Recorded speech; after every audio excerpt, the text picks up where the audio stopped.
Alrighty, ladies and gentlemen, I am Richard. This is Random Street Theater, and I have finished watching Nomadland, the 2020 release, directed by Cleo Zha. And Nomadland is the story of Fran, a woman who loses her husband, loses her job, and then winds up going into a nomadic lifestyle because she can't afford anything else. Before I get any further into that, let me remind you that for every 1,000 subscribers I get, I do purchase one of these bracelets from the company 4Ocean, and 4Ocean will, of course, pull a pound of trash out of the big blue for me. So if you could support this channel by commenting, liking, and subscribing, it would be good for the universe, or at least the planet Earth. In any case, Nomadland is kind of depressing. It's a story about people living on the kind of verge, just the edge of our society.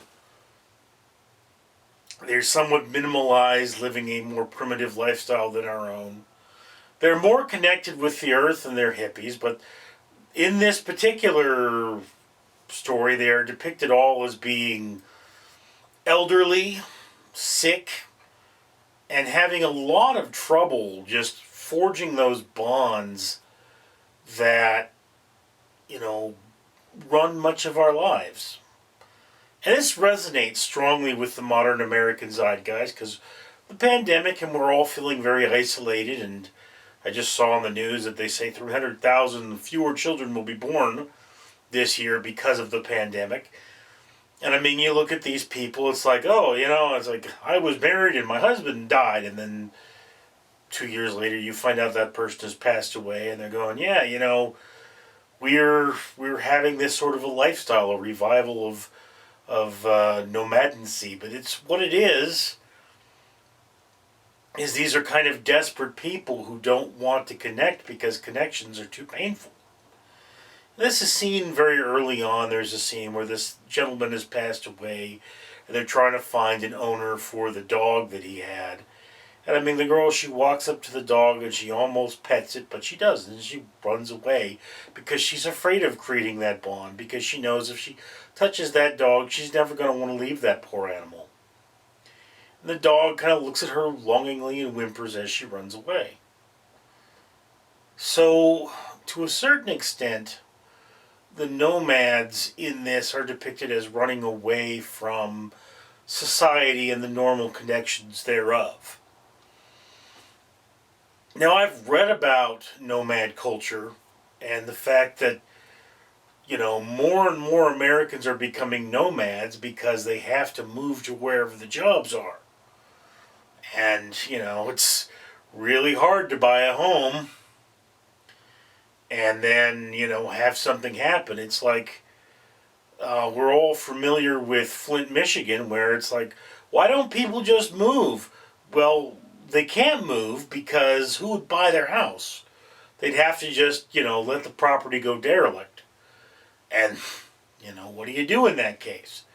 So this is a major issue. I mean, there was, for example, Centralia, which you might remember is what Silent Hill is loosely based off of, where there's actually just a coal fire underneath. So the government just bought all the land and said, okay, everybody move out. And there are a couple of diehards that won't leave, but that's about it.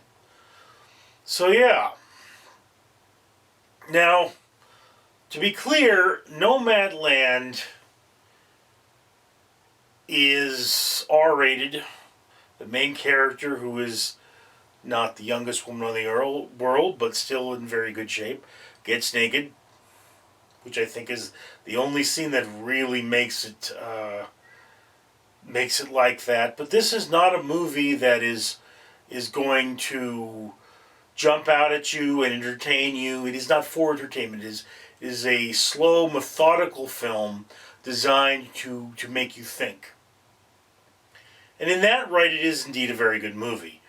Whereas I do have to admit that most modern audiences are looking for a little more action nowadays. Nomadland is the intellectual movie that makes you think that we should all see. So yes, put this on your watch list.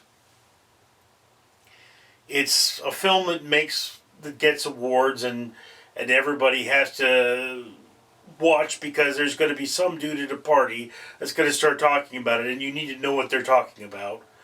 Eventually, this pandemic will end, and we'll be back at parties, I'm sure. So yeah, good little drama film. You know, not hugely entertaining, but certainly worth your time. But that's just my opinion. I'd love to hear yours down in the comments below. I am Richard. That's right, Randall the Rat here, and I'm back. Despite your best effort to be lazy, Richard, the owner of this channel, is still going to pay for a pound of trash to be removed from the ocean for every 1,000 subscribers after he gets monetized. He's paid for 2 pounds, he wants to pay for more, he wants to save the ocean at no cost to you. And what do you have to do? What do you have to do, lazy, disgusting, delicious human?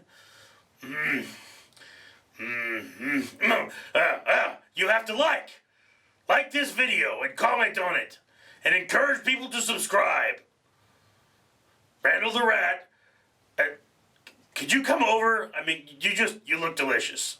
You know, come over. Maybe don't comment on this video, because then people will know you came over, and then I'll eat you and they'll know. Haven't had human in a while.